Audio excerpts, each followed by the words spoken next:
मैं कंचना पुत्र आप सभी को अपने YouTube चैनल मोंडा मैथ्स पर स्वागत करता हूं। तो चलिएगा, बहुत दिनों से हम लोग का वीडियो जाना बंद था, लेकिन आज से आप सब आदमी के लिए हम वीडियो फिर से अपलोड करना स्टार्ट कर रहे हैं। तो आप एक बात समझिएगा कि बहुत सारे बच्चे यह सोचेंगे कि अब सेट में भिन्न भिन्न तरह से क्वेश्चन आएंगे, तब ऐसा नहीं होगा। अब मेरा मोटिव है कि आप सब आदमी को हम अगला 3 से 4 मंथ में टोटल मैथ का चैप्टर बाय चैप्टर इतना प्रैक्टिस करा दे कि आप सब आदमी के जबान पर हर एक टाइप का क्वेश्चन कम से कम 10 बार आ जाए। तो इसमें बहुत सारे लड़के यह भी सोचेंगे कि सर आप टाइम एंड डिस्टेंस का अपलोड कर रहे हैं लेकिन थ्योरी नहीं दिए हैं।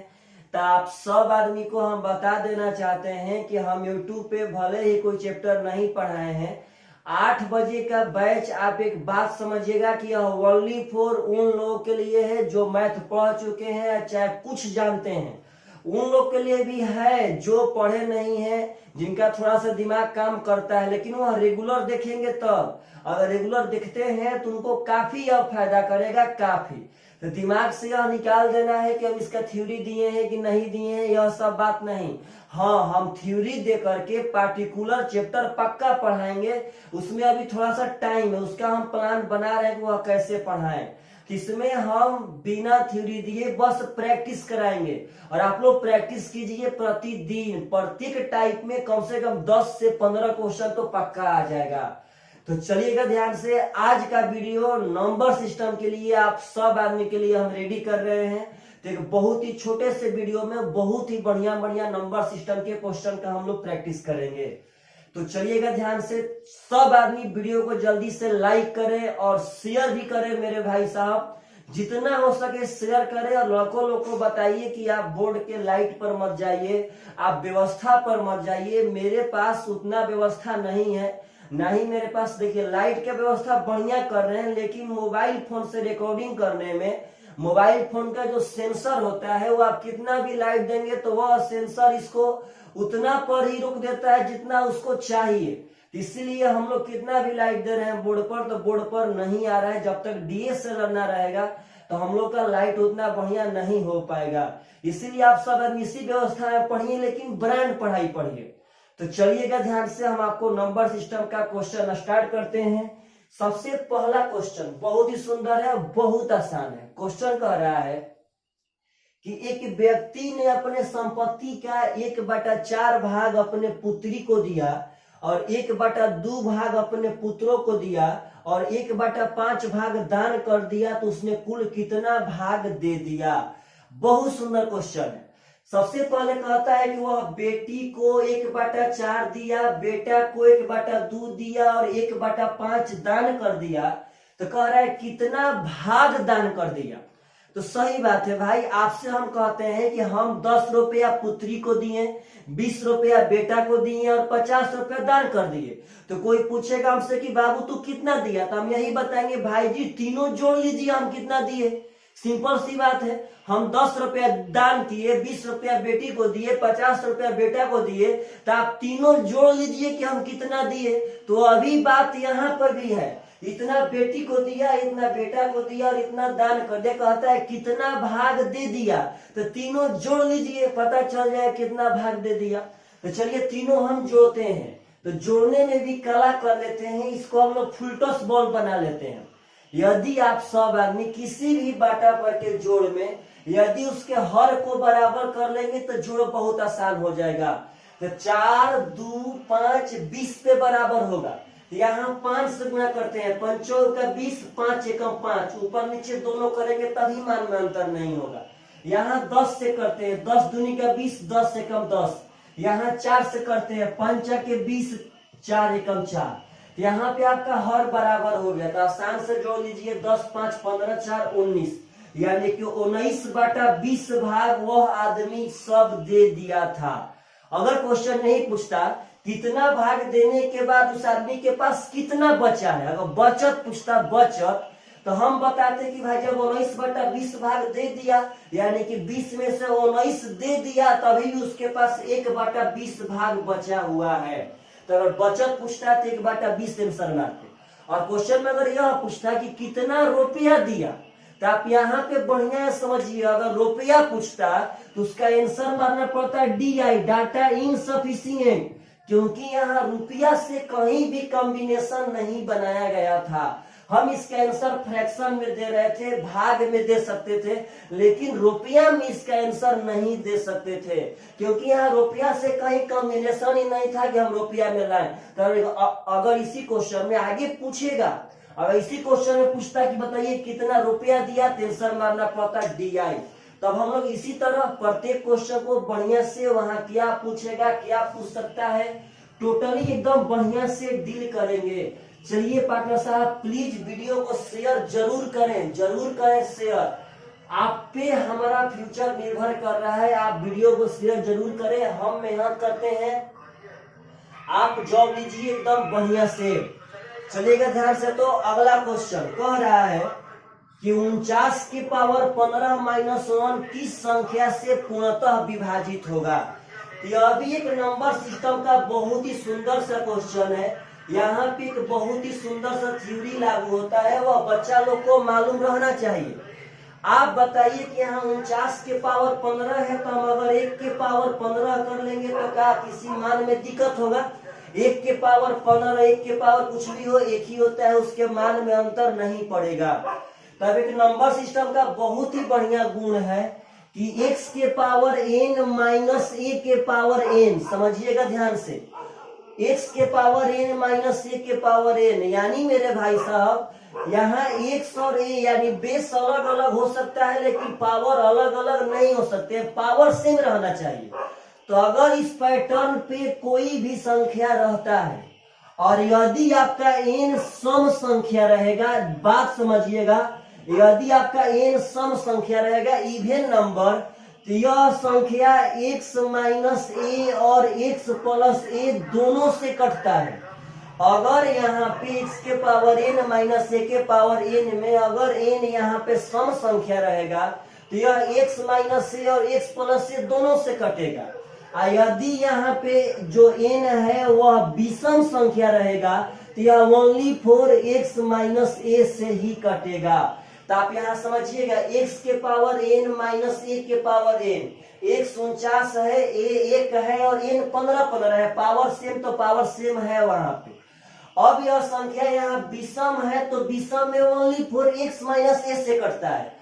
x माइनस a बोले तो यह 39 माइनस 1 यानी कि 48 से कटेगा, यह संख्या 48 से कटेगा। जब आप ध्यान देंगे ऑप्शन पे, तो ऑप्शन में कहीं भी 48 नहीं है। तो आप एक बात समझिएगा, यह 48 से तो कटेगा ही, और यह 48 के गुणनखंड से भी कटेगा। कोई आपसे बोले, कोई भी बोले मैथ में कि एक संख्या 20 से पूरा कट जाता है, तो वह संख्या किससे और कटेगा? तो दुनिया में जो संख्या 20 से कट जाएंगे वह 20 के गुणनखंड से भी कटेंगे। 20 के गुणनखंड का मतलब है 1, 2, 4, 5, 10 और 20, यानी 20 और 20 के नीचे वह सब संख्या जो 20 को पूरा काटे।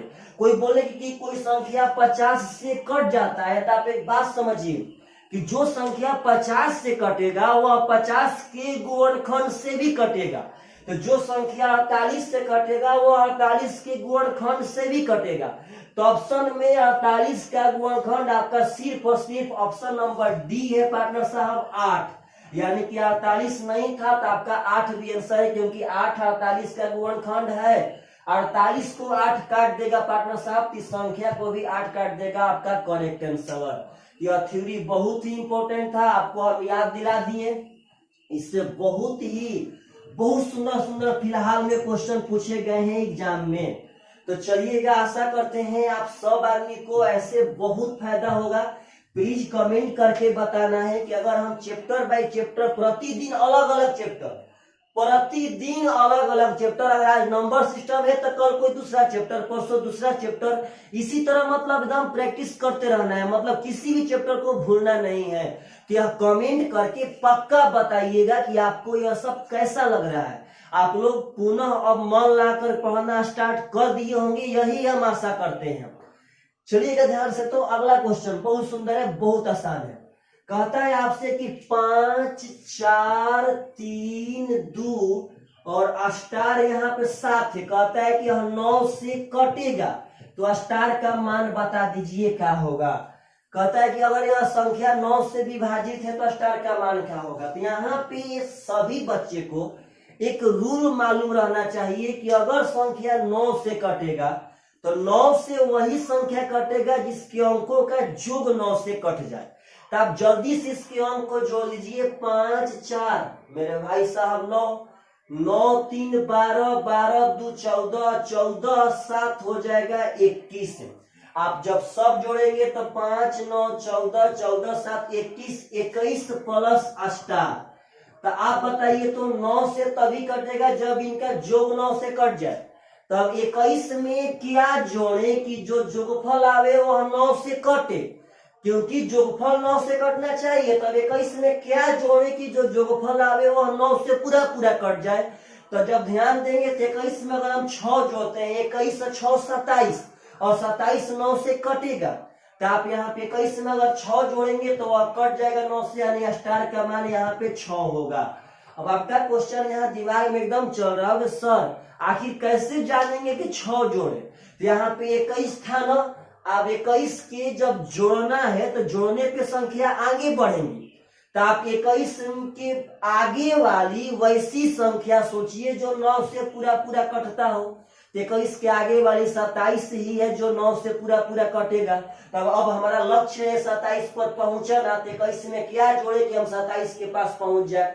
तो हो जाएगा 21 6 27, यानी स्टार का मान 6 आपका करेक्ट आंसर है। तो आशा करते हैं आप सब आदमी को यह सब क्वेश्चन बहुत ही बढ़िया लग रहा होगा। चलिएगा ध्यान से, तो अगला क्वेश्चन समझिएगा प्रेम से। कहता है कि एक टैंक का 1/4 भाग 135 लीटर पानी धारण करता है। मतलब 1/4 भाग उसके 135 लीटर पानी के बराबर है। अब आगे कहता है कि यदि टैंक में 180 लीटर पानी हो तो टैंक का कितना भाग भरा हुआ है। अभी टैंक में 180 लीटर पानी है, तो कहता है 180 लीटर रहने पे कितना भाग, भाग का मतलब है फ्रैक्शन, कितना भाग वहां भरा हुआ है। तो हम भाग तभी निकाल सकते हैं जब टैंक का टोटल धारिता हमें मालूम रहेगा तब। और टोटल धारिता निकालने का उपाय वह हमें बता रहा है। वह कह रहा है कि 1/4 भाग 135 लीटर पानी धारण करता है, यानी टैंक का 1/4 उसके 135 लीटर के बराबर है। यानी टोटल हो जाएगा 135 गुणे 4। आप यहाँ गुना मत कीजिए, गुना करके आप अपना टाइम बर्बाद करेंगे। अब यहाँ क्या मतलब है गुना करने का, देखिए 1 का मतलब होता है फ्रैक्शन में टोटल। हमें यह मालूम चल गया कि टोटल मेरा 135 गुणे 4 है। तो कहता है 180 लीटर कितना भाग है, तो 180 लीटर टोटल का, तो टोटल 135 गुणे 4, यही 135 गुणे 4 कर देंगे। 4 से कट जाएगा 45 बार में, और 45 से कट जाएगा 3 बार में, यानी 180 लीटर का मतलब है कि उस टैंक का 1/3 भाग वहां पे भरा हुआ था। तो अगर यहीं पे हम गुना करते तो अपना टाइम बर्बाद करते। तो यहाँ पे आप गुना मत कीजिए, क्योंकि आपका टाइम वहां पे बर्बाद होगा गुना करने से। चलिएगा ध्यान से, तो अगला क्वेश्चन बहुत ही आसान है, बहुत आसान, बहुत आसान आसान आसान क्वेश्चन पार्टनर साहब नंबर सिस्टम में आते हैं। मतलब अब हम वैसा ही क्वेश्चन उठा रहे हैं जो एग्जाम के पॉइंट ऑफ व्यू से एकदम बढ़िया हो और आने वाला एग्जाम में यह सब क्वेश्चन से अटैच क्वेश्चन आए। चलिएगा ध्यान से, तो अगला क्वेश्चन कहता है किसी संख्या का 1/5 उसी संख्या के 1/7 से 10 अधिक है, तो वह संख्या क्या है। दरअसल लड़की क्या करते हैं कि इस तरह क्वेश्चन पे XYZ मानना स्टार्ट कर देते हैं, नहीं जरूरत है। कहता है किसी संख्या का 1/5, मतलब आप संख्या 1 मान लीजिए, माने 1 का 1/5 यानी कि 1/5 ही होगा। 1/5 1/7 से पार्टनर साहब 10 अधिक है, यानी जो यह 1/5 है 1/7 से 10 अधिक है। तो पहले एक बात समझिएगा, हम कहते हैं कि जो यह 20 है वो 8 से 12 अधिक है। इसका मतलब होता है कि 20 यदि 8 से 12 अधिक है तो 20 - 8 बराबर 12। यह मैथ का एक बहुत खूबसूरत सा पैटर्न, इस पे आप जोड़ दीजिए नंबर सिस्टम में। कहीं भी आता है कि अगर x y से 50 ज्यादा है, तो अगर x y से 50 ज्यादा है तो यह पैटर्न होता है कि हम x माइनस वाई बराबर 50 कह सकते हैं। तो उसी तरह यहां भी बोला कि 1/5 1/7 से 10 ज्यादा है, यानी कि इसका हम माइनस बराबर 10 कह सकते हैं। तो एलसीएम हो जाएगा 35, 5 7 35, 7 5 35 बराबर 10। आप बताइए कि 7 माइनस 5 कितना आएगा? 2 आएगा। 7 माइनस 5 2 आएगा, तो यह 2 5 10 कट जाएगा, तो यहाँ 1 बचेगा, ऊपर में 1 का मान हो जाएगा 35 5 175। तो पता ना क्वेश्चन क्या पूछा है? क्वेश्चन पूछा है कि वह संख्या क्या है। तो संख्या आप हम तो एक ही माने थे, तभी तो 1 का 1/5 1/5 हुआ था। तो 1 यानी कि होल वैल्यू को वह संख्या 175 को शो कर देगा। 1 का मतलब ही होता है फ्रैक्शन में होल वैल्यू, यानी उसका टोटल मान 175 था। आपका करेक्ट आंसर है। आशा करते हैं आप सब आदमी से अगर ऐसा क्वेश्चन पूछेगा तो आप लोग एकदम जबरदस्त तरीका से ऐसा क्वेश्चन एग्जाम में बना करके आएंगे। चलेगा ध्यान से अगला क्वेश्चन। तो अगला क्वेश्चन कह रहा है कि एक क्लास में छात्रों का 3/5 भाग लड़कियां हैं और शेष लड़के हैं। इसका आप मतलब समझिए, 3/5 भाग लड़कियां हैं, मतलब कि 5 में से 3 लड़की हैं और शेष लड़के हैं। यानी यहाँ पे आपको यह बात समझना पड़ेगा कि 3/5 लड़की है, यानी कि 5 में से 3 लड़की है। तो जब 5 में से 3 लड़की है तो बच्चा लड़का होगा, तो लड़का हो जाएगा 2। बस ऐसे ही बात समझिए, बहुत आसान है। 5 में से 3 भाग लड़की है और 5 में से 2 भाग लड़का हो जाएगा। तो आगे कहता है कि यदि लड़कियों का 2/9 और लड़कों का 1/4 भाग अनुपस्थित है, अब्सेंट है, तो कुल विद्यार्थियों का संख्या का कितना भाग उपस्थित है, यानी कि प्रेजेंट है। आपसे कहता है कि बस उसका प्रेजेंट, कुल विद्यार्थी का प्रेजेंट कितना भाग है बता दीजिए। तो चलिएगा ध्यान से कैसे बनाते हैं समझिएगा आप सब आदमी बढ़िया से। लड़की का 2/9 भाग अब्सेंट था और लड़का का 1/4 भाग अब्सेंट था और हमें चाहिए प्रेजेंट। तो बस एकदम आसानी से समझिएगा, लड़की है 3, बढ़िया समझना है, और लड़की का 2/9 भाग तो अब्सेंट है। जब 2/9 भाग अब्सेंट है तो अब्सेंट होने के बाद जितने बचे होंगे वह प्रेजेंट होंगे। तो जब लड़की का 2/9 भाग अब्सेंट है तो इसका शेष हो जाएगा 7/9। कैसे भाई? तो 9 में से तो 2 भाग अब्सेंट है, तो 9 में से 2 भाग अब्सेंट है, तो आपका 9 में से 7 भाग अभी प्रेजेंट होगा, नहीं 7/9 वहां प्रेजेंट है। तो इतने प्रेजेंट लड़की होंगे, यह आपका लड़की हो गया। अब प्लस, क्योंकि हमें टोटल विद्यार्थी निकालना है, तो विद्यार्थी का मतलब होता है लड़का और लड़की दोनों। तो आप यहां समझिएगा, लड़का है 2, चलिए तो आप लोग बोलिए सब आदमी, लड़का है 2, तो लड़का का जब 1/4 भाग अब्सेंट है, इसका मतलब कि 1/4 का शेष हो जाएगा, 3/4 भाग वहां प्रेजेंट होगा। आप जब ध्यान देंगे तो यह 2 दूनी का 4 कट जाएगा, यह 3 3 9 कट जाएगा, यानी 7/3 3/2 है, तो एलसीएम हो जाएगा यहाँ पे 6। तो 3 दूनी का 6, 2 7 हो जाएगा 14 मेरे भाई साहब। यहाँ हो जाएगा 2 3 6, तो 3 3 हो जाएगा 9, यानी कि 14 प्लस 9। सॉरी, यहाँ पे एक बात आपको समझना पड़ेगा कि हम सब आदमी को यहाँ पे यह वाला मैटर लेके चलना पड़ेगा, बिना यह मैटर लेके चले हम लोग नहीं कर सकते हैं। देखिए कैसे हम लोग थोड़ा सा मिस्टेक कर रहे हैं।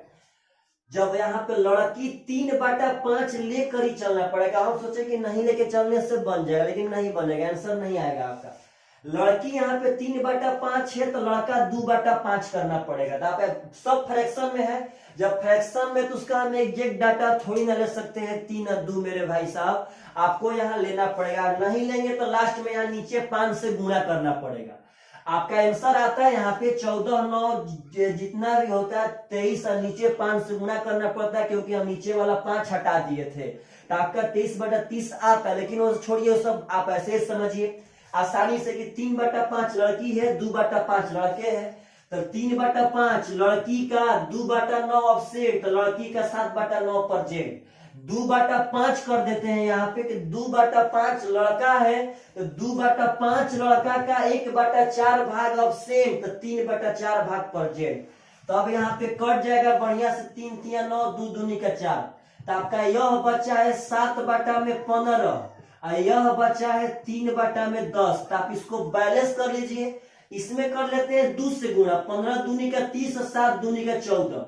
और यहाँ कर लेते हैं 3 से गुणा, 3 दहा में 30 और 3 3 9, तो 14 9 हो जाएगा 23/30 भाग, यानी 23/30 भाग वहां परसेंट विद्यार्थी थे, विद्यार्थी, क्योंकि यहाँ लड़का और लड़की मिला करके हम लिए हैं। ऐसा करते हैं आप सब आदमी को यह क्वेश्चन बहुत ही बढ़िया से समझ में आ गया होगा। हम वहां नीचे 5 नहीं लेते तो अंतिम में टोटल विद्यार्थी के लिए नीचे 5 से गुणा करना पड़ता, तो उससे आसान था, ऐसे ही लेकर चल दिए। चलिएगा ध्यान से अगला क्वेश्चन। कहता है कि एक 85 मीटर लंबाई के छड़ को 2 भागों में विभाजित किया जाता है। यदि छड़ का पहला भाग दूसरे भाग का 2/3 है तो बड़ा भाग मीटर में क्या होगा। अब जो लोग रेशियो पढ़े हैं वह नंबर सिस्टम इस तरह क्वेश्चन को डायरेक्ट बनाए। अगर पहला भाग दूसरा भाग का 2/3, तो डायरेक्ट इसका रेशियो हो जाएगा 2:3। जब ना वृद्धि बोला ना कमी बोला तो डायरेक्ट आप यहाँ पे रेशियो बैठा सकते हैं। हाँ, अगर किसी को रेशियो बैठाने नहीं आए तो वह आराम से साइड में से बैठा लेगा कि पहला भाग दूसरा भाग का 2/3 है, यानी कि जो पहला भाग है वह दूसरा भाग का 2/3 के बराबर है। जब दूसरा भाग नीचे लाएंगे मेरे भाई साहब, तो यहाँ पहला और दूसरा का अनुपात 2/3 हुआ कि नहीं हुआ। तो बस यहाँ पे पहला भाग 2 था, दूसरा भाग 3 था, और टोटल छड़ का लंबाई 85 था। जब यहाँ टोटल छड़ देखेंगे तो टोटल छड़ यूनिट में हो जाएगा यहाँ से 5 यूनिट, और टोटल छड़ का मान है 85, तो 1 यूनिट का मान हो जाएगा 17। हमें कहता है कि बड़े वाला भाग का लंबाई क्या होगा, तो बड़े वाला भाग यानी 17 तिया 51 metre is the correct answer. इस तरह क्वेश्चन पूछे तो आप सब आदमी को बहुत ही फास्ट बना करके एग्जाम में से आ जाना है। तो प्लीज अभी तक जितने लोग शेयर नहीं किए हैं कृपया करके वो अपने फेसबुक, इंस्टाग्राम, ट्विटर पर वीडियो को शेयर जरूर करें। अपने दोस्तों को जरूर बताएं कि आप लोग पढ़िए, प्रतिदिन आप एक चैप्टर का प्रैक्टिस करेंगे बहुत ही बढ़िया से। चलिएगा ध्यान से। तो अगला क्वेश्चन कहता है कि निम्न में से 2/5 और 4/9 के बीच उपस्थित भिन्न कौन है। 2/5 और 4/9 के बीच उपस्थित भिन्न बताना है, और ऑप्शन है 3/7, 2/3, 4/5, और आपका ऑप्शन नंबर डी है 1/2। तो आपको यहाँ पे हम इस मैटर को एकदम क्लियर करना चाहते हैं कि आप एक बात समझिए कि अगर कोई पूछे कि इस 2 ठो भिन्न के बीच में कौन सा भिन्न है, तो किसी भी 2 ठो परिमेय संख्या के बीच में अनंत परिमेय संख्या होती है। 2 ठो भिन्न के बीच में अनंत भिन्न है, तो हम इसका यह नहीं कह सकते हैं कि यह चीज होगा। होगा कहना गलत होगा, हो सकता है, क्योंकि इसके बीच में तो अनंत गो है।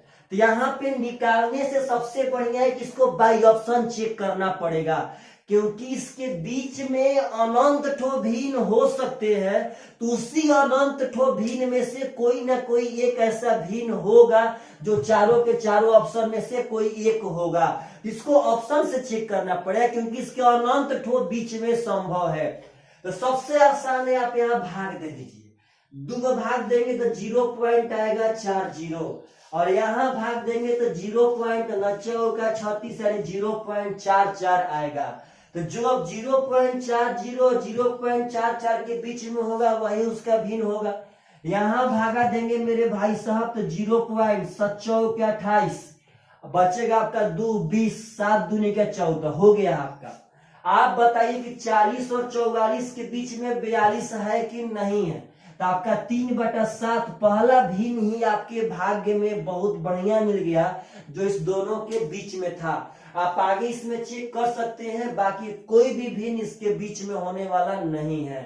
तो अगर यह क्वेश्चन पूछे इस दो ठो भिन्न के बीच में कौन कौन भिन्न है, यह सबसे बढ़िया बनेगा बाई ऑप्शन। कोई पूछे क्यों तो उसको बता देना है कि देखिए भाई इसके बीच में अनंत गो है, तो कैसे हम कहें कि यही होगा, इसको ऑप्शन से पकड़ना पड़ेगा। चलिएगा ध्यान से, तो अगला क्वेश्चन समझिएगा सब आदमी। यदि किसी संख्या का 3 गुना उस संख्या के 3/5 से 60 अधिक हो तो वह संख्या क्या है। तो बार बार हम आपको सिखा रहे हैं मैथ में, अगर कोई कहे कि यह x इस y से 60 गो ज्यादा है, इसका मतलब है कि x माइनस वाई बराबर 60। क्वेश्चन कह रहा है कि संख्या का 3 गुना उसके 3/5 से 60 ज्यादा है, तो 3 गुना का मतलब हो गया 3, क्योंकि संख्या तो हम यहाँ एक्स वाई ना मान करके 1 मान रहे हैं, तो 1 गुणे 3 यानी 3 होगा। तो संख्या का 3 गुना उसके 3/5 से, तो यह वाला इससे 60 ज्यादा है, तो बराबर में हो जाएगा 60। 5 3 15, 15 माइनस 3 हो जाएगा 12/5 बराबर 60। तो 12 5 60 हो जाएगा, यानी 1 बराबर 25। तो एक हमेशा हमेशा आपके संख्या को ही शो करेगा, और संख्या पूछा यानी संख्या आपका आ गया 25 इज द करेक्ट आंसर। तो यदि ऐसा क्वेश्चन पूछे तो आप सब आदमी पक्का पक्का एकदम बना सकते हैं, इसमें कोई डाउट नहीं है। चलिए ध्यान से, तो अगला क्वेश्चन समझिएगा सब आदमी प्रेम से। कहता है कि एक व्यक्ति अपने आय का 1/4 भाग भोजन पर और 2/3 भाग मकान के किराया पर खर्चा करता है, तथा शेष आय जो 630 रुपया है उसको अन्य सामान पर खर्चा करता है। तो कहता है कि उसके मकान का किराया ज्ञात करो। सबसे पहले आप एक बात समझिए कि जो आदमी है वो अपने आय का 1/4 तो मकान के किराया पर खर्चा कर दिया था, उसके 1/4 भाग भोजन पे खर्चा किया है, सॉरी पार्टनर साहब, 1/4 भाग भोजन पे खर्चा किया, और आगे कहता है कि 2/3 भाग मकान के किराए पर खर्चा किया, और कहता है कि शेष 630 रुपया अन्य मदों पर खर्चा किया है, तो किराए पे कितना किया है। इस तरह क्वेश्चन में एक बात समझिए कि आपको किसी भी तरह करके उस व्यक्ति का टोटल संपत्ति निकालना पड़ेगा, और टोटल संपत्ति तभी निकाल पाएंगे जब इस रुपया से कॉम्बिनेशन बनाएंगे तब। तो यह जो रुपया है वह कह रहा है कि शेष जितना इस दोनों के बाद जितना बचेगा, तो सबसे पहले आप इस दोनों को जोड़ दीजिए। जोड़ेंगे यहाँ तो हो जाएगा 4 3 12 एलसीएम, 4 3 12, 3 एकम 3, 3 चौके 12, 4 दूनी का 8, यानी कि टोटल यह दोनों मिला के 11/12 भाग खर्चा कर दिया गया था। अब जितना बचा तो 11/12 यानी 12 में से 11 भाग खत्म, तो अभी आपका 1/12 भाग बचा फ्रैक्शन में। तो यहाँ फ्रैक्शन में बचा 1/12 भाग, और इसी भाग को अन्य मदों पर खर्चा करता है। तो यही जो भाग है वह अन्य मदों पर, तो अन्य मदों पर 630 रुपया खर्चा किया गया है। तो यह आपका फ्रैक्शन में है और यह आपका रुपया में है, लेकिन दोनों सेम है। यह भी अन्य मदों पर, क्योंकि 11/12 जब हम खर्चा कर दिए तो मेरा 1/12 बचा, और वही बचल चीज अन्य मदों पर करेंगे, तो यह भी आपका अन्य मदों पर यही, तो दोनों बराबर कर देंगे, तो एक का मान हो जाएगा 630 गुणे 12। आप भगवान के लिए अभी यहाँ पे गुणा मत कीजिए, छोड़ दीजिए।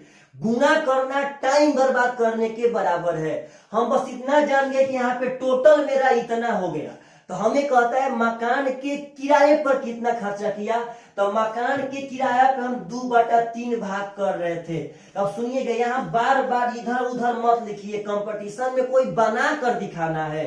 यानी मेरा टोटल इतना हो गया, यहीं पे कर देंगे टोटल का 2/3 भाग मकान के किराया पर, टोटल का 2/3 भाग मकान के किराया पर। यहाँ 3 से करेंगे तो हो जाएगा 4, 4 दूनी का 8। अब 8 से गुणा कर देते हैं एक ही बार में, तो 8 से 0 हो जाएगा, 8 3 24 का 4 हासिल 2 है अभी, और 6 का 48 2 50, यानी 50-40 रुपया वह मकान के किराया पर खर्चा करता था। आपका करेक्ट आंसर। इस तरह क्वेश्चन पूछे तो देखिएगा बहुत ही आराम से पढ़ा रहे हैं, इसके बहुत सारे डाउट को डील कर रहे हैं, क्योंकि अब आपको आराम से पढ़ना है। आप एक ही बार पढ़िए, लेकिन बढ़िया से पढ़िए, इतना बढ़िया से पढ़िए कि अब फिर यह क्वेश्चन है तो आपसे जरूर बने। सभी आगामी एग्जाम के लिए आप पहले से ही रेडी रहिए एकदम। जितना आप रेडी रहेंगे उतना ही आगे एग्जाम में बढ़िया से परफॉर्मेंस करेंगे। तो चलिएगा ध्यान से। तो अगला क्वेश्चन कहता है कि 264 के पावर 102 और प्लस 264 के पावर 103 में इकाई अंक यानी किसका यूनिट डिजिट ज्ञात करे। तो यूनिट डिजिट में मेरे बाबू एक बात याद रखिएगा, इसमें पावर को देखते हैं कि पावर फैक्टोरियल में है कि जनरल फॉर्म में है। हम सब चैप्टर पढ़ाएंगे, लेकिन अभी 2-3 माह बाद। आप पहले अभी तक सीट मारते रहिए और अपने मैथ को अपडेट रखिए। हम ऐसे भी यहाँ टोटल थ्योरी धीरे धीरे बताते जा ही रहे हैं। अगर पावर जनरल फॉर्म में हो तो आप पावर में 4 से भाग दीजिए और जो शेष आए उसी को उसका पावर बना दीजिए। यदि पावर जनरल फॉर्म में हो तो पावर में 4 से भाग, यहां भी 4 से भाग दीजिए, यहां भी 4 से भाग दीजिए और जो शेष आए उसी को पावर बना दीजिए। यदि बाई द वे शेष 0 आ जाएगा तो वहां पे बस एक बात ख्याल रखिएगा कि यदि शेष 0 आ जाए तो उसके बेस के इकाई अंक को देखिएगा। अगर इकाई अंक सम होगा तो उसका इकाई अंक 6 मान लीजिएगा, यदि विषम होगा तो उसका इकाई अंक 1 मान लीजिएगा। लेकिन कब? जब शेष 0 आ जाएगा तब।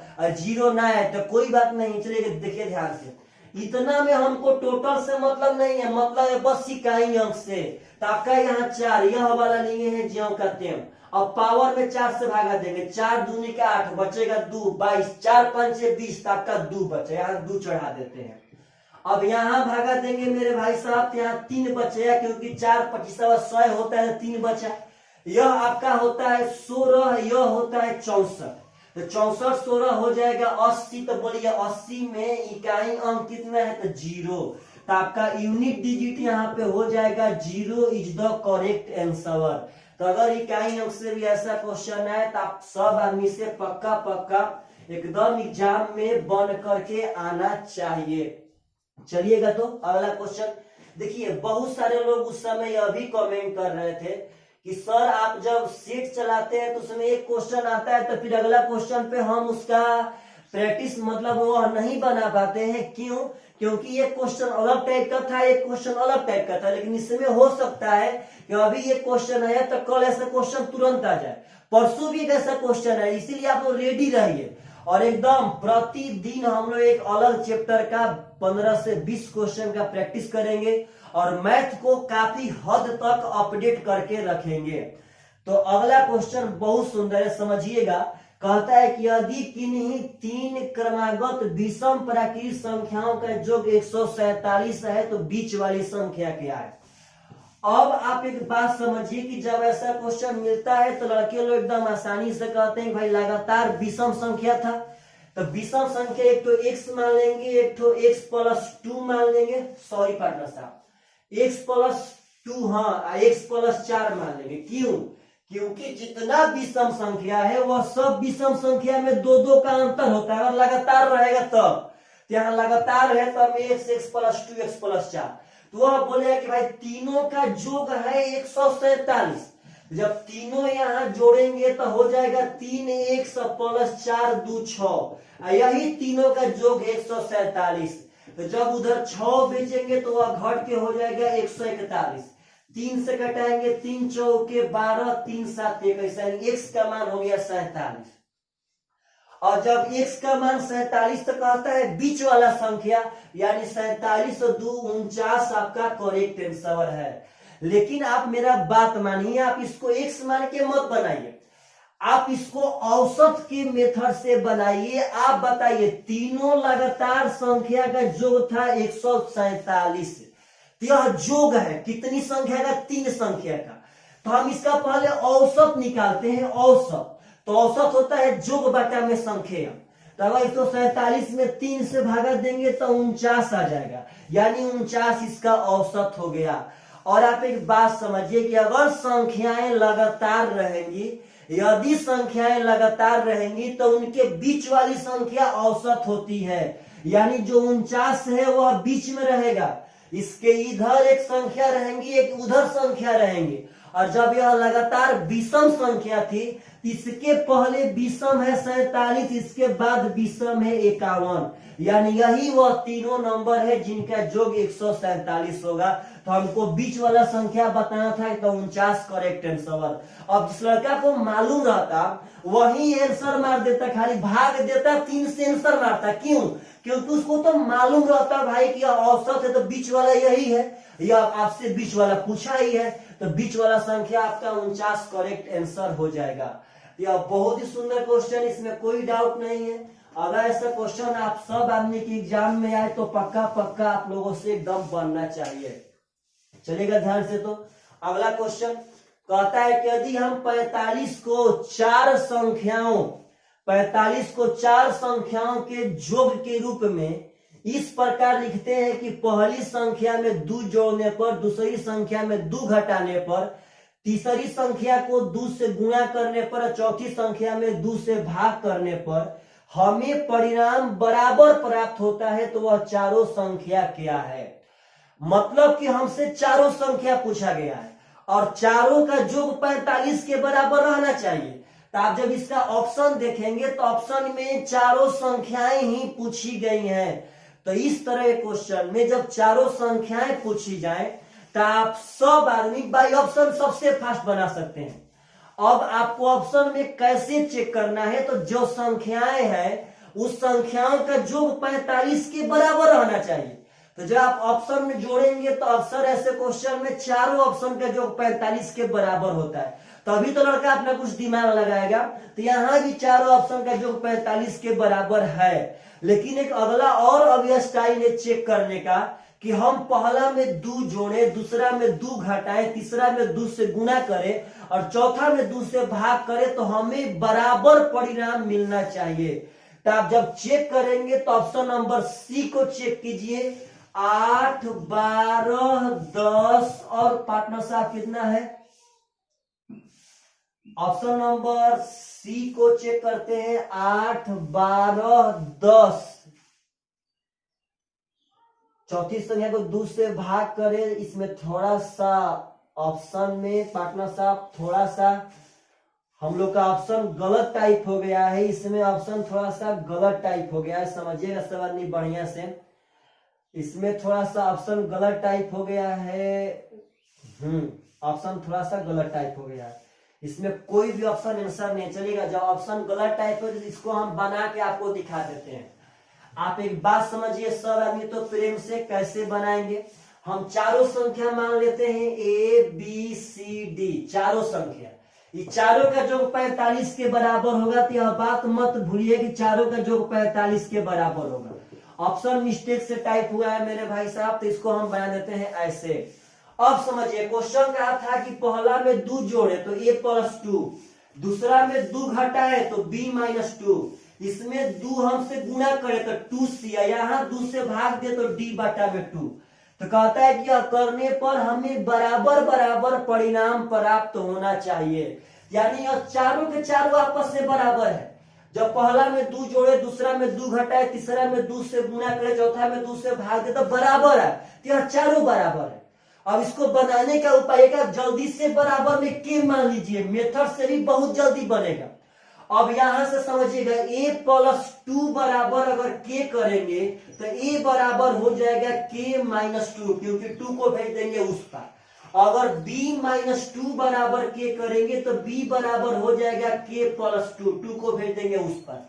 अगर 2C बराबर के करेंगे तो C बराबर हो जाएगा K/2, 2C बराबर के है तो 2 जाएगा तो भागा में जाएगा पार्टनर साहब K/2, और D का मान हो जाएगा D = 2K। तो अब यही A, B, C, D का मान आ गया। एक ही फॉर्मेट यहाँ बैठा देते हैं, क्योंकि A + B + C + D का मान 45 है।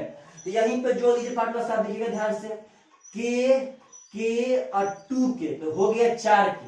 तो यहाँ 4K कर लेते हैं या प्लस में यह K/2 ज्यों का त्यों। आप चाहते देखिएगा ध्यान से, ये इसको भी आप मन से ही कर सकते हैं डायरेक्ट। समझिए कैसे के और 2 के हो गया 4 के, और यह है के का आधा, तो 4 के यानी के का आधा, तो 4 और आधा हो जाएगा 4.5, और 4.5 का मतलब होता है 9/2 के हो जाएगा। डायरेक्ट समझिए कि के और 2 के, 4 के और के का आधा 4.5 के, तो 4.5 के करेंगे भाई साहब तो हो जाएगा 9/2 के, और जब ये दोनों जोड़ेंगे तो 2 कट जाएगा, यानी यहाँ पे 4.5 के बराबर हो जाएगा 45, तो 9×5 = 45, तो के का मान हो जाएगा 10। यानी मेरा संख्या यहाँ समझिएगा, पहला संख्या यहाँ समझना है 10 - 2 8 होगा, दूसरा संख्या 10 + 2 12 होगा, यहाँ पार्टनर साहब 10/2 यानी कि 5 होगा, और यहाँ 10 दूनी का 20 हो जाएगा, तो 8 12 5 20 इज द करेक्ट आंसर। इसमें थोड़ा सा ऑप्शन मिस्टेक हो गया था मेरे भाई साहब। यही चारों वह संख्या है जिनका योग भी 45 होगा, और जिनमें 2 जोड़ने पे, 2 घटाने पे, 2 गुणा करने पर, 2 भाग करने पर ही समान आएगा। तो आप इस तरह क्वेश्चन को मेथड से भी आसान बना सकते हैं, बाई ऑप्शन भी आसान बना सकते हैं, लेकिन यहाँ पे टाइपिंग गलत होने के कारण क्वेश्चन में हम इसको मेथड से बनाकर दिखाना पड़ा। चलिए तो अगला क्वेश्चन समझिएगा। कहता है कि यदि किन्हीं 3 लगातार विषम प्राकृत संख्याएं जो 3 से विभाजित होती हैं का योग 63 है, तो उनमें सबसे बड़ी संख्या क्या है? पहले बात समझिएगा, 63 3 संख्याओं का, लगातार 3 संख्याओं का योग है, लेकिन उन संख्याओं के बारे में कहा गया है कि वह संख्याएं 3 से कटना चाहिए, यानी वह 3 के पहाड़ा में, जैसे 3 6 9 12 15 ऐसे ही 3 ठो लगातार संख्याएं होंगे। तो हम बार बार जस्ट वही बताएंगे, लगातार कहे तो पहले आप उसका औसत निकालिए। अब 3 से भागा देंगे तो औसत आ जाएगा 21, तो 3 गो संख्या था, तो औसत हमेशा बीच वाला होता है, एक ठो संख्या इस पार होगा, एक ठो उस पार होगा, लेकिन संख्या के बारे में ख्याल रखना है कि वह 3 से कटने वाली ही रहनी चाहिए। तो 21 के पहले 3 से कटने वाला 18 है, और 21 के बाद 3 से कटने वाला 24 है। तो यही तीनों संख्याएं हैं जिनका योग 63 होगा। आप जोड़ के चेक भी कर सकते हैं। तो क्वेश्चन कहता है सबसे बड़ी संख्या, तो सबसे बड़ी संख्या आपका 24 इज द करेक्ट आंसर। इस तरह क्वेश्चन आए तो आप लोग एकदम फास्ट तरीका से बना सकते हैं, इसमें कोई डाउट नहीं है। चलिएगा ध्यान से, तो अगला क्वेश्चन कह रहा है कि एक संख्या को 2 गुना करके उसमें 9 जोड़ा जाता है, तो यदि परिणाम को 3 गुना कर दे तो वह संख्या 75 के बराबर हो जाती है। आराम से समझिए, कोई संख्या है उसको 2 गुना किया गया, उसमें 9 जोड़ा गया, इसके बाद जो परिणाम आया, मान लेते हैं संख्या है x, तो पहले 2 से गुना किए 2x हो गया, उसमें अब 9 जोड़े। लाइट कट चुका है, आशा करते हैं थोड़ा सा दिखाई दे रहा होगा। इसी क्वेश्चन में पार्टनर साहब चलिएगा अंत कर देंगे, लेकिन थोड़ा सा अभी बस इतना समझ लीजिए। अब 2 में x पार्टनर साहब गुना किए, 9 जोड़ दिए, तो जो परिणाम आया, इस परिणाम को तिगुना करने पर, इस परिणाम को तिगुना करने पे वह 75 के बराबर हो जाएगा। तो बराबर में 75 कर लेंगे, 3 से यह 25 बार में कट जाएगा, यहाँ 2x बराबर हो जाएगा 25 में से 9 घटा के 16, यानी x का मान 8। तो वही संख्या पूछा है, तो संख्या हम x माने थे और x का मान 8 आ गया, करेक्ट आंसर। तो प्लीज आप सब आदमी अब बताइएगा कि आज हम लोग भले ही थोड़ा सा पढ़े हैं, 14-15 क्वेश्चन ही पढ़े हैं, लेकिन बढ़िया से बताना है कि आप सब आदमी को आज का जो स्टार्ट किए वह बढ़िया लगा कि नहीं लगा। आप प्लीज आप सब आदमी सबका नोट्स मत बनाइए, आप लोग प्रैक्टिस कीजिए, बस उस समय बना के आंसर दीजिए, नोट्स का जरूरत नहीं है इस सब का। हाँ, जब हम चैप्टर पढ़ाना स्टार्ट करेंगे तब नोट्स बनाना है, अभी नहीं बनाना है। आप बस प्रैक्टिस कीजिए। तो प्लीज मेरे भाई वीडियो को शेयर जरूर कीजिएगा यदि आपको बढ़िया लगा हो तब, और लाइक भी कीजिएगा और कमेंट भी कीजिएगा। चलिएगा, अपना ख्याल रखिएगा, बाय बाय, टेक केयर।